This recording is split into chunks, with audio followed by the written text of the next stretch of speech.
Hi everyone. Today we're going to talk about something that seems calm and quiet at first glance, but in reality it holds incredible power. Of course, I'm talking about the sun. From where we are, the sun appears so calm and quiet, but just like people and essentially all living things, the sun goes through phases of being more or less active. The consequences are much more dramatic when it becomes overactive. Let's zoom in to see what's happening there.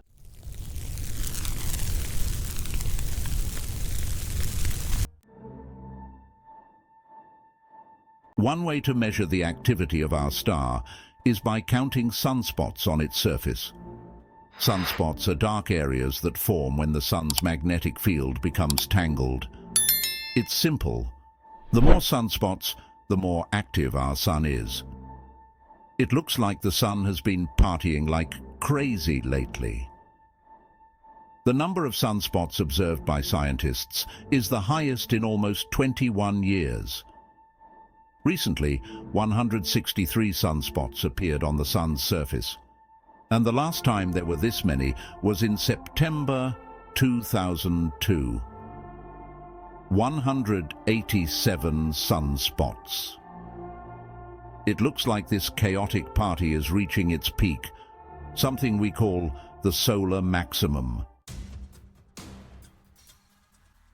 The sun's magnetic field is strong and organized up to a certain point, but as we mentioned, sometimes it becomes highly tangled, like a ball of tightly wound rubber bands. This also means that plasma rises from the surface, forming loops and causing chaos in the form of solar flares and something called coronal mass ejections.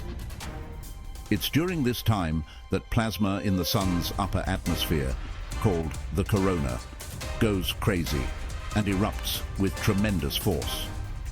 At some point, those rubber bands forming the ball snap, and then the sun's magnetic field reverses and switches poles. This whole process happens every 11 years.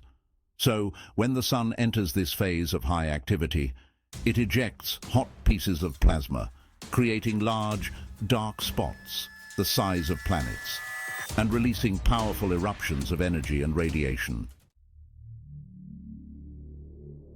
Something fascinating happens when the sun becomes more active. It's called plasma waterfalls, or more formally, polar crown prominences. It's like a mini explosion that starts on the sun and looks as if it wants to escape, but then the star's magnetic field pulls it back before it can flee into space. This plasma waterfall is truly spectacular, rising up to 62,000 kilometers above the surface. It's like stacking 17 Mount Everests on top of each other, or suspending an entire floor of the International Space Station in the air. There is also something called a polar vortex.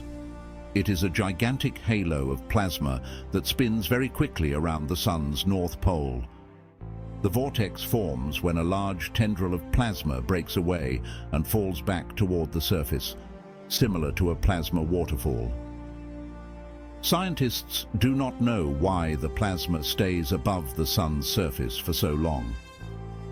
One cool example of this phenomenon was a gigantic vortex shaped like a butterfly that appeared in 2023. It had such an unusual shape because it exploded on the side of the sun that is invisible to us, so its full strength could not be measured. Such phenomena mean more intense solar storms, which can lead to geomagnetic storms on Earth. And these not only sound alarming, they are actually dangerous. They generate chaos and disrupt our planet's magnetic field. Geomagnetic storms can create beautiful auroras, it's true.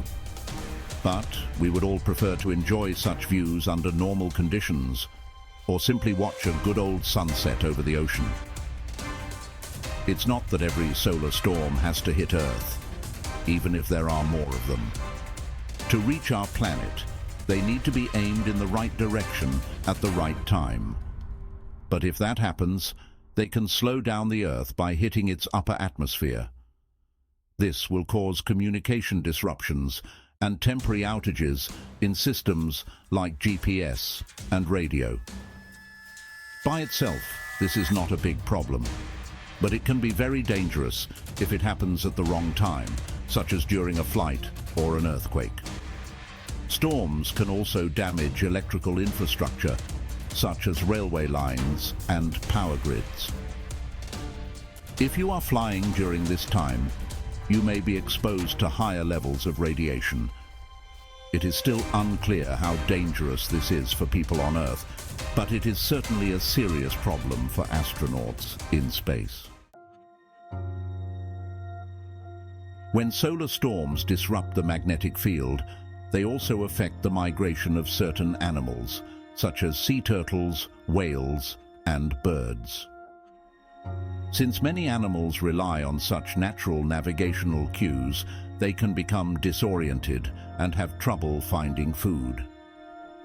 When the sun reaches its maximum activity, satellites in space also face troubles. We have more satellites in space than ever before.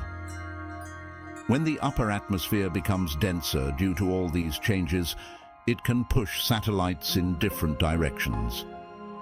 They can then collide with each other, and some may even fall back to Earth, which is only cool in superhero movies where they can handle such things relatively easily.